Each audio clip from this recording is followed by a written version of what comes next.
오늘 하나님의 말씀은 아모스 8장 11절입니다.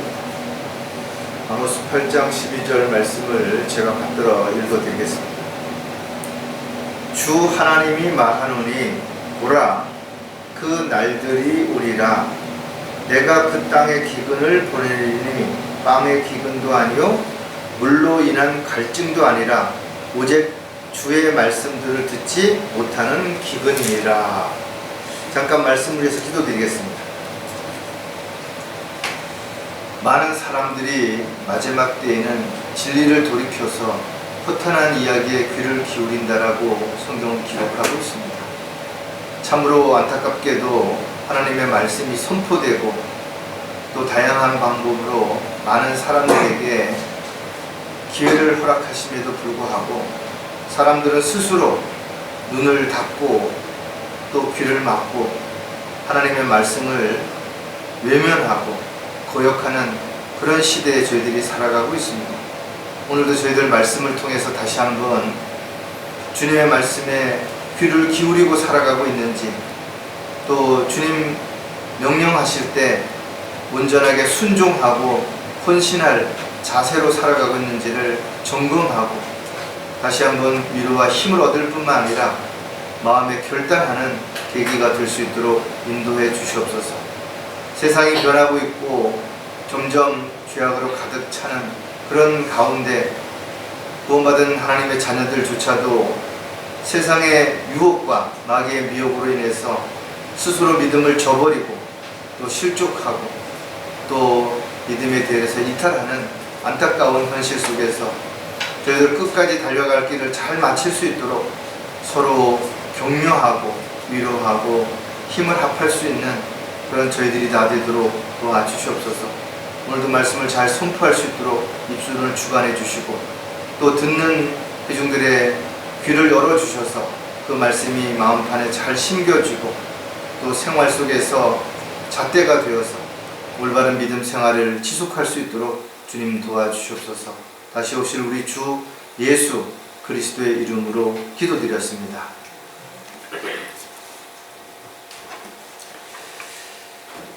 여러분들은 귀가 잘 들리세요? 눈은 잘 보이십니까? 우리 젊은 형제 자매들은 무슨 말인가 하겠지만 어느덧 나이를 먹다 보면 어느 한순간에 잘 보이던 게 잘 안 보입니다. 또 잘 들렸던 것들도 잘 안 들리는 그런 때가 오게 되는 것이고, 물론 너무 귀를 혹사시킨다든지 또는 귀에 어떤 염증이나 문제가 생겼을 때도 잘 안 들리게 되겠지만, 나이를 먹다 보면 이런 기능들 자체가 점점 퇴화되는 거예요. 사람이 들을 수 있는 각청 음력은 16에서 약 24,000Hz 정도 돼요. 그러나 보통 우리가 대화를 나눈다든지 이럴 때 사람과 사람 사이에서 알아들을 수 있는 것은 약 250에서 2000Hz 정도밖에 안 됩니다. 근데 그것도 이제 나이를 먹으면서 점점 기능이 떨어지다 보면 평소에 잘 들렸던 것들이 잘 안 들리게 되는 거예요.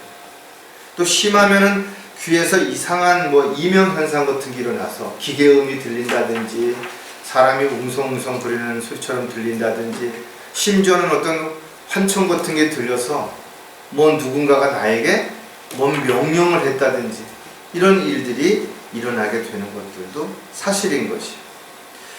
우리가 귀로 듣는 것은 단지 듣는 것으로 끝나지 않습니다. 무엇인가를 들으면 그 들은 것을 생각하게 되고 또 생각을 한 이후에는 행동으로 옮겨지기 때문에 저와 여러분이 살아가면서 어디에서 어떤 소리, 또 특히 어떤 사람을 만나서 무슨 말을 듣느냐에 따라서 삶의 방향이 바뀌어지고 목적과 계획이 달라질 수도 있는 것이에요. 특히 구원받은 그리스도인들은 영적인 귀가 열려서 어떤 것들을 들었을 때 그것을 분별할 수 있는 능력이 있는데, 죄를 진다든지 아니면 욕심을 부리게 되면 이 영적인 귀가 다시 닫히게 되는 거예요. 그래서 영적인 하나님의 말씀을 듣지 않는 것입니다. 또 들린다 하더라도 스스로 들었을 때 부담이 되고 힘들어지니까 귀를 막아버리는 이런 일들이 일어날 수 있기 때문에 그런 것이죠. 성경은 믿음은 들음에서 나온다 그랬어요. 우리가 듣지 못한다고 한다면 하나님의 말씀을 믿고 실행할 수 없게 되는 것이 분명합니다. 왜 많은 사람들이 믿음에 대해서 이탈하는 것인가? 또 잘 하다가 왜 중간에 실족하는 것인가? 그 가장 큰 이유 중에 하나가 하나님의 음성을 듣지 않는 거예요. 또 듣지 못하는 거예요. 그래서 하나님의 뜻이 무엇인지, 계획이 무엇인지, 또 하나님의 명령이 무엇인지를 전혀 알 수 없으니까 자기 마음대로, 자기 생각대로, 자기 하고 싶은 대로 그렇게 하게 되고, 그렇게 했을 때 마귀는 그 틈새를 비집고 들어와서 세상에 있는 것들을 보여주고 유혹하죠. 그래서 수많은 사람들이 다시 죄악된 세상으로 돌아가서 또 죄를 짓고 하나님과의 관계가 단절된 상태에서 살아가고 있는 것입니다. 마지막 때에 일어날 일들 가운데 하나가 여러 가지 사회적인 많은 문제도 있고 환경적인 어려움도 분명히 있을 것입니다. 그러나 특히 영적인 하나님의 말씀을 듣지 못하는 그런 시대가 올 것이라는 것을 경고하고 있는 것입니다. 어떻게 보면 지금 수많은 책들이 나와 있고 수많은 사람들이 인터넷을 통해서 이러쿵저러쿵 말도 많은데 왜 하나님의 말씀이 기근이 올 것인가 라고 이야기할 때 이해가 안 될 수 있어요. 그러나 점점 하나님의 말씀이 누군가에 의해서 오염되고 변개되고 삭제되고 첨가되고, 그래서 그 말씀을 들으면 들을수록 오히려 오염되고 중독이 되어서 올바른 신앙생활을 할 수 없는 그런 혼탁한 시대, 무질서한 시대, 이런 시대가 다가오고 있다는 거예요. 오늘 우리는 이 말씀을 통해서 다시 한번 주님의 음성에 어떻게 귀를 기울이고 또 주님의 음성에 어떻게 우리가 변화되고 또 어떤 방식으로 어떤 자세로 살아가야 될지에 대한 부분을 한 번쯤 점검해 보려고 합니다. 자, 오늘 설교 제목은 주님의 말씀을 듣지 못하게 되면, 물론 주님의 말씀이 선포되는 곳에 있지 않아서도 못 듣겠지만 그곳에 있다 하더라도 스스로 귀를 막아버린다든지 아니면 딴 데 마음을 뺏긴다든지 그러면 들을 수 없는 것이. 사람이 귀가 있다고 해서 모든 걸 다 들을 수 있는 거 아니죠. 또 들었다고 해서 그것을 다 알아듣는 거 아닙니다. 예를 들어 외국어를 배운 적이 없는 사람들은 외국 사람을 만나면 뭔 말을 하는 건 알아들어요. 근데 무슨 뜻인지를 전혀 이해할 수가 없어요. 또 어떤 사람들은 알아듣는 것처럼 보이지만 실질적으로는 그것이 그 사람을 변화시키거나 그 사람에게 어떤 영향력을 끼치지 전혀 못하는, 즉 그냥 지나쳐버리는 그런 결과도 얼마든지 있는 것이. 성경에 보면 장인이 만든 우상들은 귀가 있어도 듣지 못한다 그랬어요. 쉽게 말하면 수많은 사람들이 사람이 만든 형상에다 절을 하고 기도하죠. 뭔가를 기대를 합니다. 그러나 성경은 이런 모든 것들은 아무리 귀가 있어도 입이 있어도 듣지도 말하지도 못한다라는 거예요. 별 볼 일이 없다라는 겁니다. 한마디로. 그들은 입이 있어도 말을 못하며 눈이 있어도 보지 못하고 귀가 있어도 듣지 못하며 그들의 입에는 아무런 호흡도 없도다. 그것들을 만드는 자들은 그들과 같으며 그것들을 신뢰하는 모든 자들도 그러하도다. 그런데도 불구하고 왜 수많은 사람들이 그런 우상에게 절을 하고 기도하는 것인가요? 영적으로 무지하기 때문에, 영적인 눈도 영적인 귀도 다 닫혀있기 때문에 보지도 듣지도 못하는 것이. 구원받지 않은 사람들을 만나서 여러분들이 열심히 진리를 설명하고 앞으로 일어날 일들을 이야기해도 전혀 그들은 그것을 알아듣지 못하기 때문에 오히려 화를 낸다든지 다툼이 일어난다든지 또는 어떤 분쟁이 일어난다든지 이런 일들이 일어납니다. 구약 성경을 보면 이스라엘 백성들 또한 영적인 귀가 멀었기에 듣지 못했다라고 기록하는 구절들이 여러 군데 나옵니다. 그들은 왜 그랬는 것인가요? 우상을 숭배하고 헛된 것들의 마음을 뺏겼기 때문에 하나님의 음성에 귀를 기울이지 않았던 것이. 많은 사람들이 마지막 때는 귀를 돌이켜 허탄한 이야기를 따를 것이라 했어요. 그들은 진리를 오히려 대적한다라는 거예요. 그래서 여러분들이 생각하실 때 왜 바른 말씀이 선포되고 진리가 증거되는데 왜 사람들은 왜 관심이 없는가? 이렇게 생각할 수 있어요. 그런데 마지막 때의 교회의 모습이라든지 마지막 때에 일어날 징조들을 보면 사람들이 진리에 관심이 없습니다. 자기를 사랑하고 자긍하고 교만하고 이러는 것들에 관심을 갖게 되는 거죠. 따라서 구원받은 그리스도인들이 영적인 귀가 열려있다 하더라도 또다시 죄를 진다든지 세상의 마음을 빼앗기게 되면 점점 귀가 닫혀지는 거예요. 또 자기 스스로가 세상의 것에 마음을 두게 된다면 스스로 하나님의 말씀의 귀를 막아버리는, 듣지 않는 것입니다. 이런 일들이 반복되다 보면 하나님과의 교제가 단절될 뿐만 아니라 전혀 하나님과의 소통이 되지 않기 때문에 전혀 하나님의 뜻과 계획과는 상관없는 자기 원하는 자기 방식대로의 삶을 살아가는 종교인이 될 수밖에 없다는 거죠. 하나님께서 성령을 통해서 우리에게 지각을 열어주시고 조명을 허락하셔야 우리가 하나님의 뜻도 계획도 말씀도 이해할 수 있고 배울 수 있는데 그런 것들을 스스로 거부해버리기 때문에 수많은 사람들이 실질적으로 엉뚱한 일을 하면서도 하나님의 종이라고 하나님의 일꾼이라고 착각한다 이거죠. 하지만 그들은 마귀에게 속고 있다는 사실을 스스로 모르고 있다는 것입니다. 자, 그렇다면 오늘 우리가 주님의 말씀을 듣지 못하게 되면 어떤 결과를 나타나게 될지 세 가지를 살펴볼 텐데, 가장 먼저 주님의 말씀을 듣지 못하면 엉뚱한 말들을 하게 된다는 거예요. 귀가 잘 안 들리면 상대가 자기에게 무슨 말을 하는지를 알아들을 수가 없죠. 그러니까 거기에 대한 반응이 올바르게 나타날 수가 없는 것이에요. 어떤 사람이 나에게 질문을 했어요. 근데 내가 그게 무슨 말인지를 못 알아듣는다면 나는 질문과는 전혀 상관없는 엉뚱한 대답을 할 수밖에 없다라는 거예요. 또 상대방이 나에게 질문하는 의도를 이해하지 못하고 알아듣지 못하니까 오해가 생기겠죠. 또 그것으로 인해서 뭔가 다툼이 일어난다든지 분열이 일어난다든지 이런 결과를 초래할 수밖에 없는 거죠. 여러분들이 복음을 전할 때 그런 거 아마 경험하셨을 거예요. 아무리 설명을 해도 못 알아듣는 거예요. 한국 사람인데 한국말로 이야기를 해도 전혀 그것을 무슨 의미인지를 이해하지 못하니까 엉뚱한 대답을 한대요.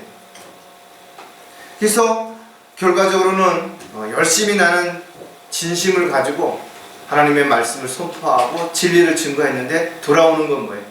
손가락질과 미움과 욕밖에 없다라는 거예요. 끊임없이 이런 일들이 반복되는 것이. 그래서 먼저 귀가 열리고 또 영적인 눈이 뜨게 하려면 그가 복음을 통해서 구원받고 거듭나게 하는 것이 가장 우선순위입니다.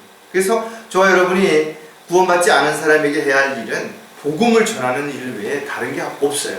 아무리 친절하게 대하고 아무리 좋은 어떤 모습을 보여준다 하더라도 그것 가지고 그 사람이 변화되고 예수 그리스도를 영접하는 일은 없는 것이에요. 그래서 정확하게 복음을 가지고 양심이 찔림을 주도록 죄와 심판에 대해서 분명하게 제시하고 예수 그리스도를 통해서 우리가 어떻게 구원받을 수 있는지에 대한 보혈에 대한 부분과 심판에 대한 부분을 정확하게 설명하고 그가 그것을 마음에 믿고 받아들였을 때 그가 영적으로 거듭나게 되는 것이기 때문에 저와 여러분이 상대방이 나의 말을 못 알아듣는다면 또 엉뚱한 대답을 하고 있다면 이 사람은 영적인 부분에서 지금 내 말을 전혀 못 알아듣는구나. 그럼 우선순위가 뭐예요?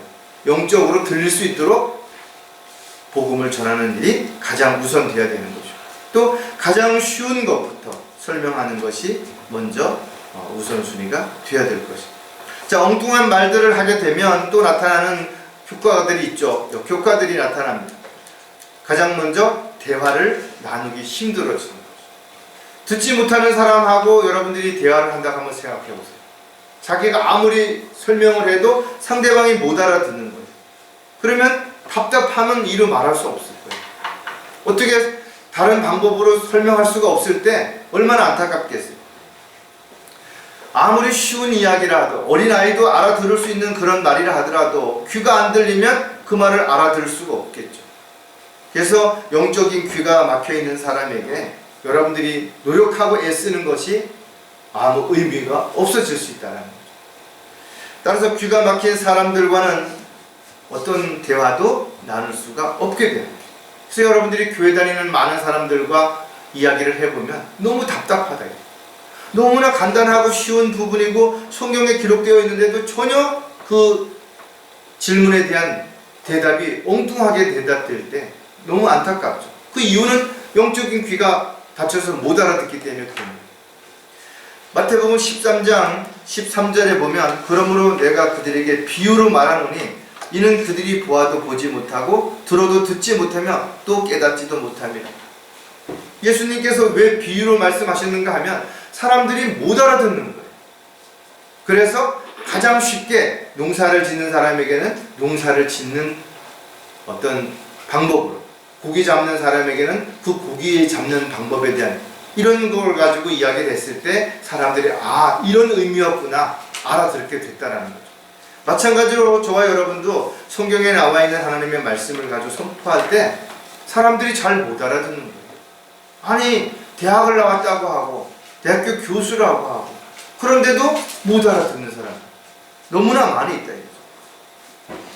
따라서 저와 여러분이 이와 같은 상황에 부딪혔을 때 상대방의 입장과 또 상태를 정확하게 파악하지 못한다면 결국은 혼자 점점 언성을 높이게 된다든지 아니면 그것도 못 알아듣나 하는 식으로 상대방을 업신여기거나 함부로 대하게 되는 이런 우를 범할 수도 있기 때문에 철저하게 그 상태를 확인해보고 어떤 상태인지를 먼저 분별하는 것이 대화를 나누기 전에 가장 먼저 해야 할 일들 가운데 하나라는 거죠. 따라서 상대가 자신의 질문에 대해서 엉뚱한 소리를 한다든지 화를 낸다든지 또는 말도 안 되는 이야기를 했을 때 여러분들이 돌이키거나 피하지 말고 아, 이분이 이런 상태구나 라는 걸 파악한다면 가장 기본적으로 먼저 알아들을 수 있는 기회를 만들어주는 것들이 우선 돼야 될 것입니다. 자, 엉뚱한 말들을 하게 되면 서로 목소리가 더 크게 한다 이거죠.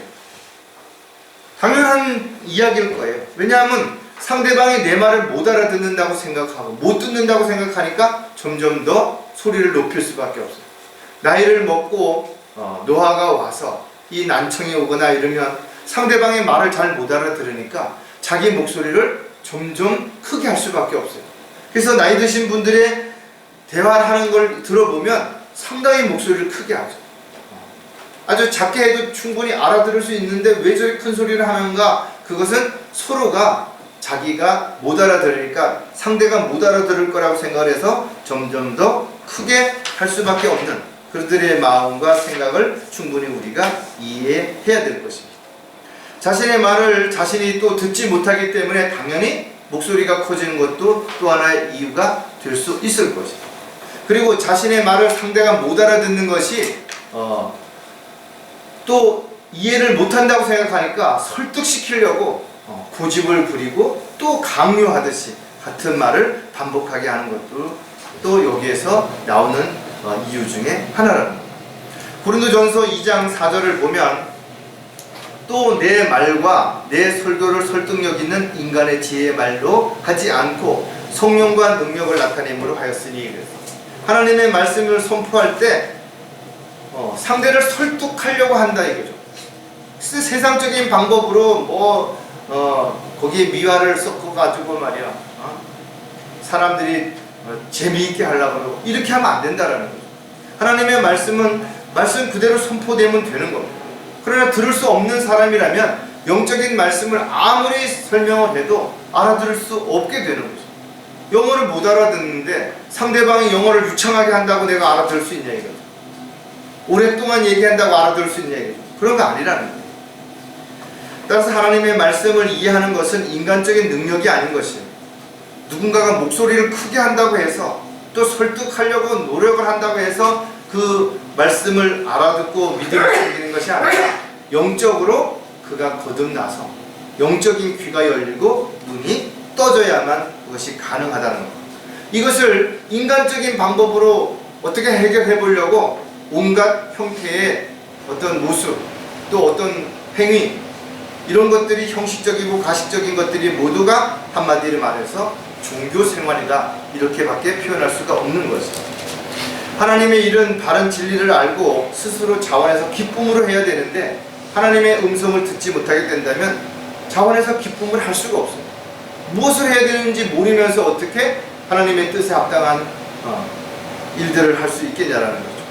따라서 영적인 귀가 열려있는 그리스도인들은 쉽게 말을 똑같이 반복하지 않아도, 크게 하지 않아도, 여러 번 설명하지 않아도 알아들을 수 있어요.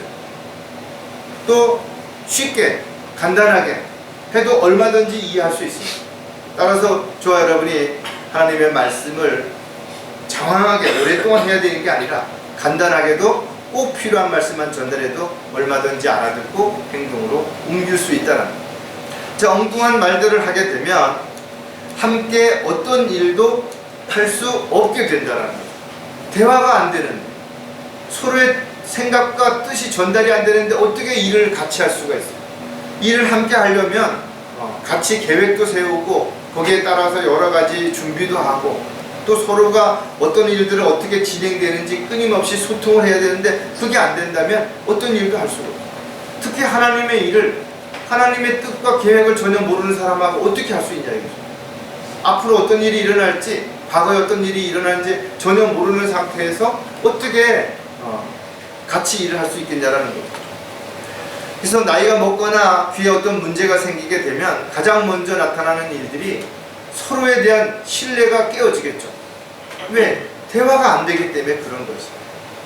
또 어떤 사람들은 자신에게 뭔가를 자꾸만 강요한다, 불편해할 수도 있고, 또 자기가 못 알아들으니까 상대방이 나를 무시한다든지 업신여긴다고 미리 착각할 수도 있기 때문에 결국은 함께 어떤 일도 추진할 수가 없게 되는 거예요. 디모데전서 4장 15절에 보면 이 일들을 묵상하고 이 일들에 전념하여 너의 전신이 모든 사람에게 드러나게 하라. 저 여러분이 가지고 있는 생각이라든지 또 하고 싶은 어떤 계획들이 말을 통해서 상대방에게 전달되죠. 또 행동을 통해서 전달되어지는데, 이런 것들이 다 막혀버리게 된다면 상대방은 내가 어떤 생각을 가지고 있는지, 어떤 계획을 갖고 있는지, 어떤 일을 하고 싶어 하는지를 전혀 알 수 없게 된다는 거죠. 그래서 하나님의 말씀을 공부하고 실행하는 데 있어서 하나님의 말씀을 알아들을 수 없다면, 명령을 알아들을 수 없다면 지속적으로 그것을 할 수가 없게 되는 거죠. 저와 여러분이 주님을 바라보고 전념한다 하더라도, 어떤 일에 모든 걸 온전히 집중한다 하더라도 마귀의 공격이라든지 세상의 유혹으로 인해서 넘어지거나 실족할 수도 있는데, 주님의 음성을 듣지 못한다면, 명령을 듣지 못한다면 어떻게 주님의 뜻에 따라서 우리가 가고 서고 일을 하고 하지 않고 이걸 결단하고 판단할 수 있겠냐라는 것이죠. 따라서 영적인 말을 알아들어야 관심을 갖게 되고, 관심이 있어야 그 뜻이 무엇인지, 명령이 무엇인지를 정확하게 알게 되고, 그것을 알았을 때 그것을 실행함으로 인해서 열매를 맺는 결과를 가져올 수 있게 되는 것입니다. 따라서 우리가 하나님의 말씀을 듣지 못하게 된다면 계속 엉뚱한 말, 자기 말, 자기 하고 싶은 말만 하게 되는 결과를 가져오게 된다는 거죠. 그래서 하나님과의 관계가 지속될 수 없게 되는 거죠. 자, 두 번째, 주님의 말씀을 듣지 못하게 된다면 갈수록 소통이 단절된다 이거죠. 처음에는 그래도 상대방의 이야기를 못 알아들어도 좀 관심을 갖고 알아들으려고 애도 쓰고 입모양을 쳐다보고 또 저 가까이 귀를 대기도 하고 애를 쓰죠. 그러나 그것이 시간이 지나면서 점점 신뢰가 깨어지고 더 이상은 그 어떤 것도 도움이 안 된다고 생각을 하게 되면 조금씩 거리를 두게 되고 관계가 점점 멀어질 수밖에 없는 것입니다. 여러분들이 어떤 사람에게 이야기를 들었는데 도대체 무슨 얘기를 하는지 전혀 알아들을 수 없다면, 또 여러분이 어떤 사람에게 열심히 뭔가를 설명했는데 전혀 무슨 뜻인지를 알아듣지 못한다면 그 다음에 만났을 때 대화를 하고 싶은 마음이 과연 또 있겠냐 이거죠. 그런 일로 인해서 오해가 생기고 또 어떤 문제가 생기고 다툼이 생겨서 그 일로 인해서 손해를 보고 어려움을 겪게 된다면 더더욱 그렇게 될 것이다 이거죠. 따라서 어떤 모임이나 단체에 쉽게 어울리지 못하는 사람이 있다면 그는 그 단체에 관심이 없거나 또는 그 단체에서 요구하는 어떤 목표나 목적에 무슨 의미인지를 못 알아듣는, 그러니까 함께 할 수 없게 되는 거죠. 사람이 마음으로 보지 못하면 통하는 게 없다 그랬어요. 서로에 대한 관심이 없어지면 상대방이 늘 이야기해도 딴 생각하느라고 딴 데 쳐다보느라고 그 말을 듣지 않는다 이거죠. 또 아무리 설명을 잘하면 뭐해? 마음이 다른 데 가 있는데, 또 귀를 막아버리는, 스스로 그것을 보지 않으려고 눈을 감아버리는, 어떻게 그것을 볼 수 있고 들을 수 있겠냐라는 거죠. 따라서 소통이 되지 않는 상태에서 상대방의 어떤 이야기를 듣고 뭘 판단하고 결정하고 실행한다는 건 처음부터 그건 불가능한 얘기라요. 따라서 영적인 교회에 문제가 생겼을 때도 마찬가지, 지체들 간에 어떤 대화가 안 되는 것이, 아무리 어떤 지체가 이야기를 해도 그것이 마음에 와닿질 않아요. 왜? 듣질 못하는데 뭐가 마음에 와닿겠어.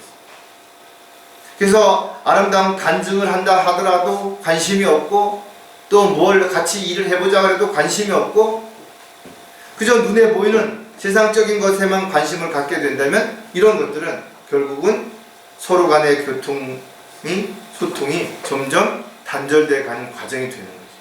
소통이 단절되면 그 다음에는 더 이상 어떤 이야기도 나눌 수 없게 되는 거예요. 자, 그렇다면 갈수록 소통이 단절되면 또 어떤 특징들이 일어나는지를 몇 가지를 생각해 보면, 가장 먼저 무질서하여 혼란스럽게 된다는 거죠. 왜냐하면 서로의 어떤 약속이라든지 서로의 대화가 이루어지지 않으면 질서가 없어지죠. 한 사람은 가자 그러는데 한 사람은 서게 되고, 또 한 사람이 서자 그러는데 그냥 막 가고, 그러면 질서가 깨어지는 건 당연하죠. 질서가 깨어지면 그 다음에 찾아오는 것이 혼란스럽게 되는 겁니다. 가야 될지 말아야 될지 서야 될지 해야 될지 하지 말아야 될지. 사람들이 서로 어울리지 못하는 상황에서 가장 큰 문제가 되는 것은 대화가 이루어지지 않기 때문에 그런 거죠. 옳고 그른 것이 분명하지 않다는, 서로 간에 어떤 사람은 이것이 옳다고 그러고 어떤 사람은 잘못됐다라고 말한다면 그것이 대화가 되겠냐 이거죠. 오히려 갈등과 혼란만 야기시킬 수밖에 없다라는 거죠. 또 영적인 일에도 마찬가지예요. 한 사람이 영적인 지식이 전혀 없는 상태에서 어떤 사람이 영적인 지식을 가지고 계속 이야기한다고 해서 그 사람이 알아듣느냐? 전혀 그렇지 못하다라는 거예요. 오히려 혼란스러워지고 이래야 될지 저래야 될지 모르니까 부담만 되다 보니까 결과적으로는 대화가 아예 그 다음부터는 시작도 하지 않게 되는 거예요. 창세기 11장 9절에 보면, 그러므로 그것의 이름을 바벨이라 불렀으니 이는 주께서 거기에서 온 땅의 언어를 혼란케 하셨습니다. 주께서는 거기서부터 그들을 온 지면에 멀리 흩으셨습니다. 사람들이 생각이 하나가 되고 목적이 하나 되니까 결국은 그것이 나쁜 쪽으로, 하나님을 대적하는 쪽으로 하나가 된 거예요.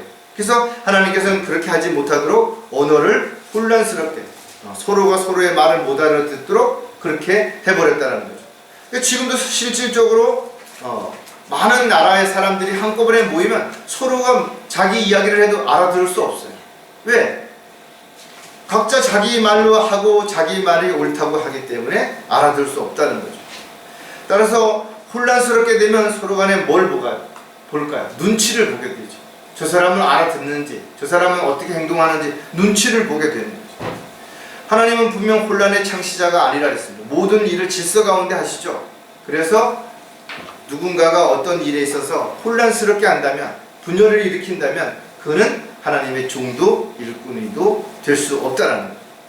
따라서 그리스도인들은 주 안에서 질서 가운데 지속적으로 좋은 만남이 이루어지기 위해서는 무엇보다도 질서가 바르게 서야 되고, 또 혼란스럽지 않도록 뭔가 분명한 잣대가 있어야 되는 거죠. 이것을 하나님께서 영적으로 바르게 세우기 위해서 영적인 지도자를 세우기도 하고, 하나님의 말씀을 통해서 사람들에게 올바르게 결정하고 판단할 수 있도록 그렇게 끊임없이 성경을 통해서 우리에게 가르쳐 주시는 거죠. 자, 갈수록 소통이 단절되면 균형과 조화가 무너지는 거죠. 혼란만 일어나는 거 아니에요. 무질서만 일어나는 게 아니라 균형과 조화가 무너지는 거예요. 어느 한쪽으로 치우치게 되는 거예요. 귀는 듣는 일 말고도 또 하나의 특징이 있어요. 몸의 평형을 유지하는 역할을 하는 겁니다. 그래서 여러분들이 차멀미라든지 뭐 배멀미라든지 또는 비행기를 탔을 때 뭔가 좀 막 흔들리는 것 같고 어지럽고 이러는 것들이 뭐냐 하면 보는 것과 듣는 것에 대한 차이를 잘 이거를 평형을 맞추지 못하기 때문에 그런 거지. 이 균형이 깨어지게 되면 평형이 지속될 수 없게 된다 이거죠. 따라서 저와 여러분은 몸의 균형도 중요하고 음식의 어떤 영양분의 균형도 중요하지만 생활 속에서도 어떤 삶의 균형이 잘 이루어져야 되는 거예요. 어느 한쪽으로 치우쳐서 너무 뭐 한 가지만 한다든지 너무 한 가지만 먹는다든지 너무 한 사람들만 만난다든지 이렇게 됐을 때는 결과적으로는 한쪽에 치우친 그런 결과로 인해서 그가 편협된 이런 생활을 할 수밖에 없기 때문에 그렇다. 하나님의 말씀에 대해서도 마찬가지예요. 어느 한 부분만 지나치게 그것을 강조한다든지 거기에 몰입한다든지 그것만 읽게 된다든지 그랬을 때 그런 부분이 일어날 수 있다는 거예요. 이사야 26장 7절에도 보면 이사야 26장 7절에 의인의 길이 정직함이며 지극히 정직하신 주께서 의인의 길의 균형을 이루시나이다 그랬어요. 균형을 이루시는 것은 우리가 평소에도 여러분들이 질서 가운데 또 균형을 잘 잡고 또 혼란스럽지 않게 해야 되는 거지만 여러분들이 모든 부분을 잘 판단하고 또 거기에 대해서 잘 대처할 수 있어야만 되는 거죠. 따라서 신앙생활 속에서도 균형이 깨어지게 된다면 너무 일률적으로 일편적으로 이런 결과를 가져올 수밖에 없는 거죠. 또 영적인 질병이 만약에 걸렸을 때도 이런 문제가 생길 수 있다는 거예요. 따라서 저와 여러분이 늘 질서 가운데서 균형을 잘 잡고 조화롭게 하나님의 뜻에 합당한 삶을 살아갈 때 우리가 건강한 교회가 될 수 있게 된다는 거죠. 특히 지역교회가 균형을 잘 유지하고 또 서로 간의 대화가 잘 이루어져야 마귀가 틈을 탈 수 있는 기회를 갖지 못하게 되는 거예요. 하지만 서로 간의 다툼과 분열, 그 다음에 시기와 미움 이런 것들이 있을 때 또 서로의 어떤 생각과 계획이나 목적이 서로 상충될 때 마귀는 그 틈새를 비집고 들어와서 서로를 이간질하고 서로에 대해서 교만하게 만들어서 이런 문제를 오히려 죄를 짓게 만든다든지 아니면 서로 간의 어떤 신뢰를 무너뜨리게 만드는 결과를 가져올 수밖에 없다는 거죠. 자, 갈수록 소통이 단절되면 함께 모이는 것이 어려워진다 이거죠. 왜냐하면 어떤 동호회라든지 어떤 조직도 마찬가지죠. 소통이 잘 돼야 지속이 되는데 서로 간의 어떤 소통이 단절돼 버려요. 그러면 어느 순간인가 편이 갈라지게 돼요. 그러다 보면 다툼이 분열이 일어나는 결과를 가져오는 거죠. 사람들이 같은 목적, 같은 취미, 같은 관심의 대상을 가질 때 자주 만나게 되죠. 그래서 동호회에 가면은 뭐 탁구 치는 사람들은 만나서 탁구 얘기를 많이 하고 또 탁구에 대해서 이야기하다 보니까 나이나 성별에 상관없이 서로 공감대를 형성하니까 자주 만나게 되고 또 대화하는 게 즐겁고 그러다 보면 시간 가는 줄 모르니까 그 다음에 또 다시 만나보자 했을 때 쉽게 응하게 되는 거죠. 그러나 전혀 관심이 없는 다른 동호회에 자신이 가 있다고 한번 생각해봐요. 골프를 자기는 안 치는 사람이 골프 모임에 가면 할 말도 없을 뿐만 아니라 관심이 없죠. 재미도 없고. 그럼 그 만남이 지속되겠는 것이네요. 마찬가지로 교회에 나와서 지체들이 우리가 함께 같은 소망을 가지고 같은 목적을 가지고 같은 믿음 안에서 살아갈 때 지속적으로 만나고 또 만나서 이야기하다 보면 대화가 잘 통하고 또 대화가 잘 통하니까 서로에 대한 관심도 높아지고 또 그 다음에 자신이 한 이야기에 대해서 호응도도 좋고 그러니까 이 모임이 지속될 수 있는 것이에요. 그러나 그런 것들이 어느 순간인가 소통이 단절되기 시작하면 서로 입을 다물게 되고 또 입을 다물으니까 상대가 무슨 생각을 하는지 어떤 또 마음을 가지고 있는지 모르니까 결과적으로 서로에 대해서 점점 더 모르게 되는 거죠. 히브리서 10장 히브리서 10장이에요. 히브리서 10장 25절에 보면 어떤 사람들이 습관처럼 우리 자신들이 함께 모이는 것을 저버리지 말고 서로 권면하여 그날이 가까워 오는 것을 볼수록 더욱 그리하자. 많은 사람들이 습관적으로 마지막 때에 가서 모이지 않는 거예요. 왜? 서로의 입장과 생각이 다르니까. 목적이 달라지니까. 또 많은 사람들이 진리를 거슬려서 돌이켜서 허탄한 이야기에 귀를 기울이다 보니까 한 번, 두 번 만나보니까 무슨 쓸데없는 이야기만 하거든요. 그러니까 만나고 싶은 마음이 없어지는 거예요. 이래서 점점 더 관심이 없어지게 되고, 또 관심이 없어지다 보니까 그 사람들과 만나서 하고 싶은 말도, 들을 수 있는 말도 없어지고 점점 멀어질 수밖에 없게 되는 거죠. 따라서 무슨 말이든 알아듣지 못하고 이해할 수 없으면서도 뭐 재미가 있다고 말한다든지 너무 즐겁다든지 이러는 거는 가식적인 것이죠. 그래서 결과적으로는 시간이 지나면, 어느 정도 일정한 시간이 지나게 되면 소통이 안 되는 사람들은 자연스럽게 떨어져 나가거나 분열될 수밖에 없는 것이 당연하다 이거죠. 또 저와 여러분이 함께 모였을 때 상대방이 뭔가 지나치게 많이 강요한다든지 또는 뭔가를 지시한다든지 그랬을 때는 그것이 부담으로 와서 오히려 교제를 기피하는 그런 결과를 가져올 수도 있게 되는 거죠.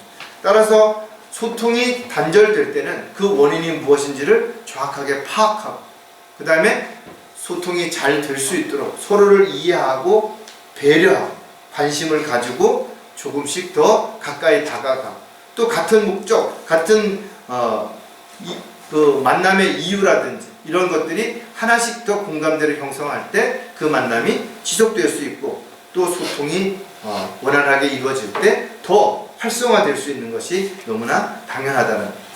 자, 주님의 말씀을 듣지 못하게 되면 마지막으로 하나 더 보면 자기 뜻대로 살고자 한다는 거죠.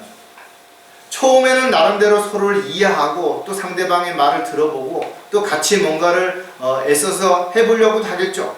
그러나 이런 과정들을 조금씩 거치면서 엉뚱한 대답을 한다든지 또는 소통이 점점 안 된다든지 그랬을 때는 결국은 내 편한 대로, 내가 하고 싶은 대로, 내가 원하는 대로 그렇게 살자 이런 식의 생각이 되다 보니까 같이 모여도 대화도 안 하게 되고 딴 세계로, 딴 생각으로 빠져들어가는 경우가 얼마든지 있는 거죠. 하나님의 일은 영적으로 깨어 있어야 알 수도 있고 또 그 일을 할 수도 있는 거죠.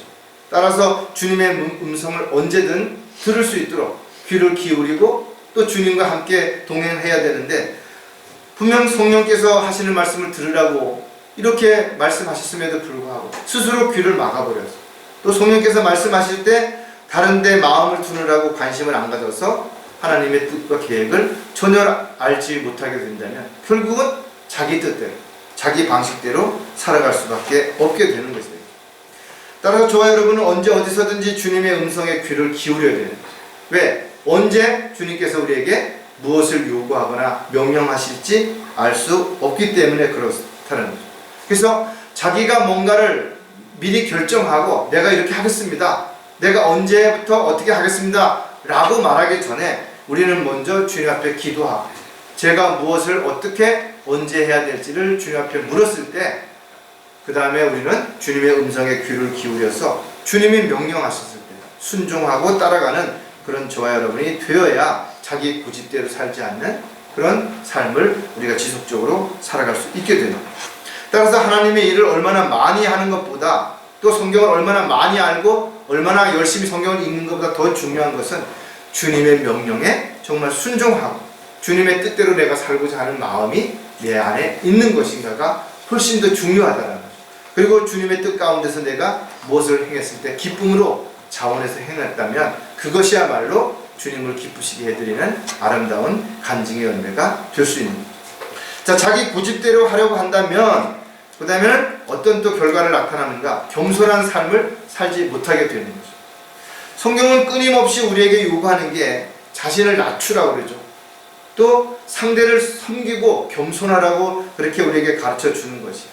그런데 반대로 자기를 높이고 자기 고집대로 하게 된다면 결과적으로는 겸손한 삶이 아니라 교만하거나 자만한 삶을 살아가게 되는 것입니다.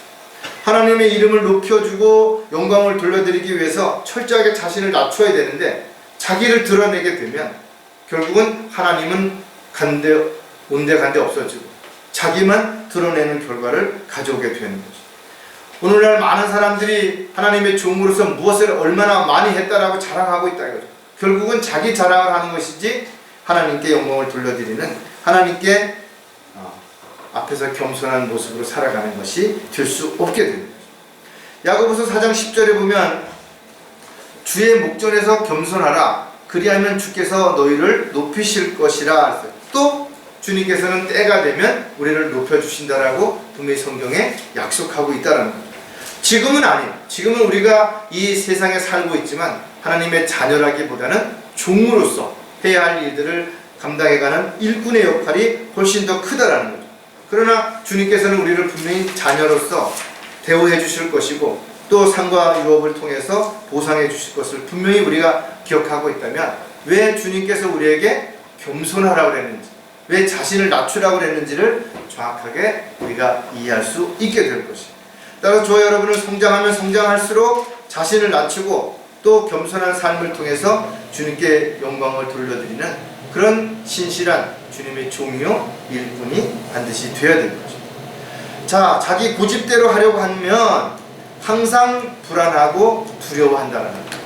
아무리 잘 살아도, 아무리 높은 위치에 올라가도, 아무리 대접을 받는다 하더라도 결과적으로는 불안하고 두려움이 엄습하게 된다면 결과적으로는 어떤 상황에 처하게 됐을 때 죄를 진다든지 남을 탓하게 된다든지 스스로 포기하게 된다든지 이런 결과를 가져오게 되는 거죠. 물론 그리스도인이라 할지라도 세상을 살다 보면 근심되고 걱정되고 염려할 일들이 왜 없겠냐 이거죠. 어떨 때는 예상치도 않은 일들이 일어나고 감당할 수 없는 상황에 부딪힐 때도 있을 거다 이거죠. 그러나 저와 여러분이 하나님을 정확하게 믿고 확신 가운데 있다면 더 이상 불안하거나 두려워할 필요는 없다는 거예요. 왜?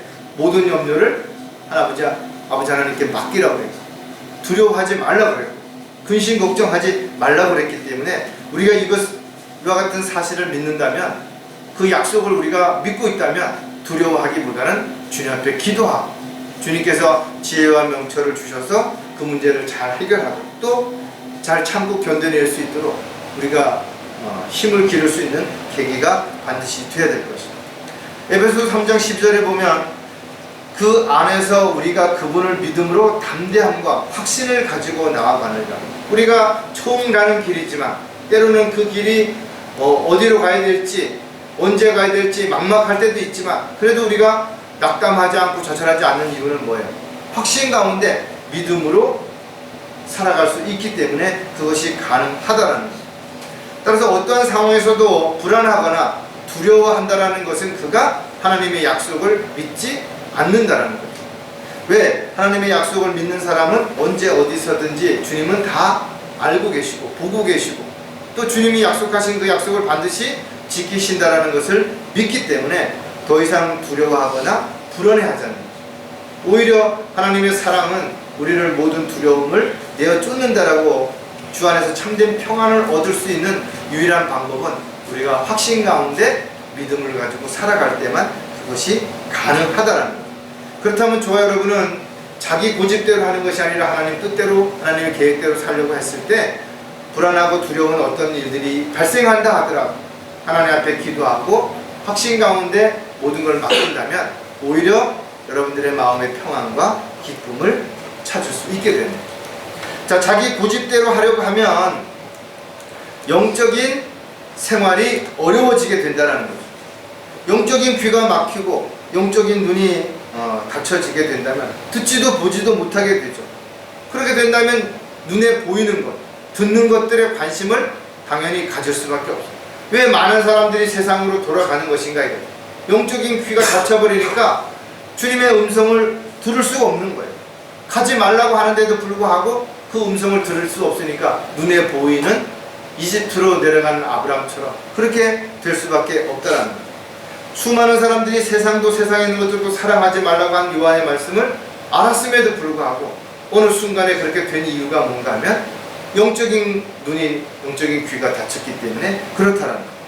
그 결과 그들은 사람들을 두려워하고 사람에게 인정받으려고 눈에 보이는 것들에 마음을 빼앗긴 채 결국은 살아가게 되는 거죠.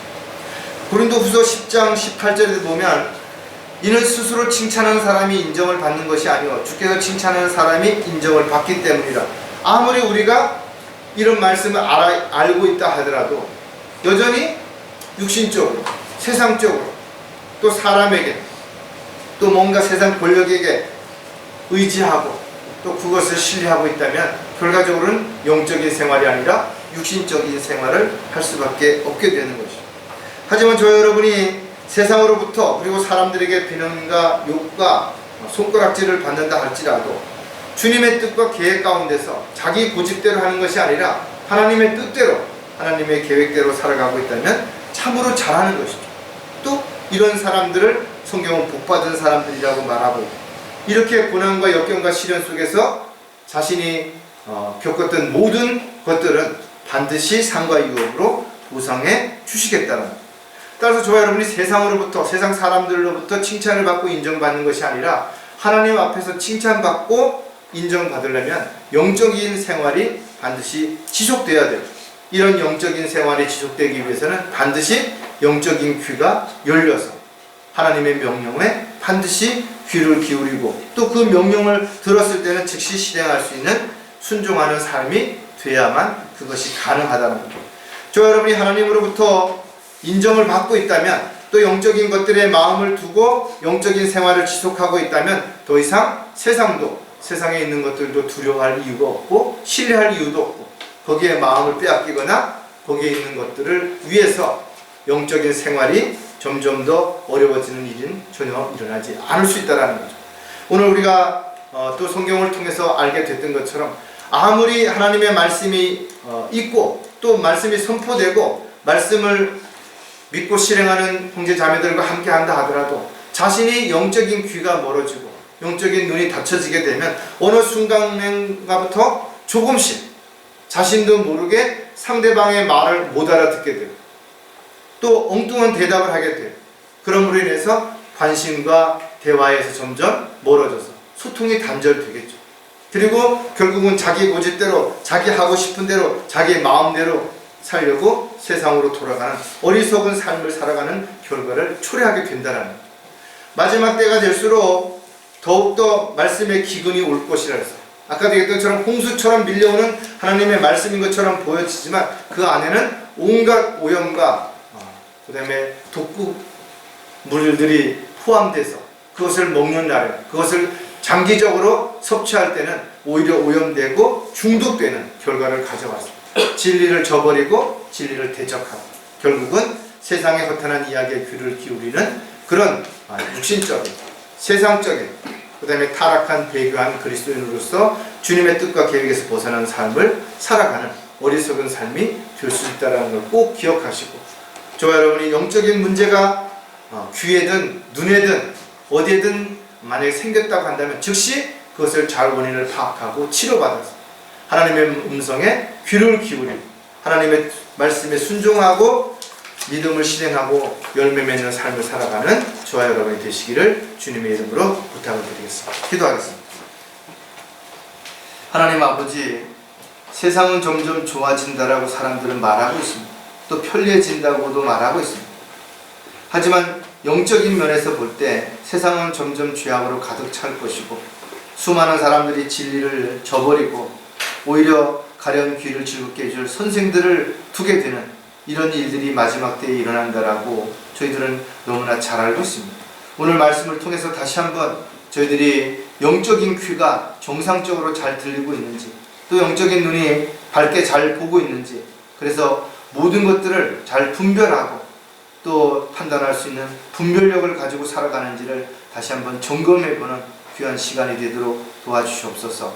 항상 저희들이 주님의 뜻과 계획 가운데서 도구로 일꾼으로 또 종으로 살다가 주님 만나게 되기를 다시 한번 간절히 구하고 원하며 우리를 지극히 사랑하시는 주 예수 그리스도의 이름으로 기도드렸습니다.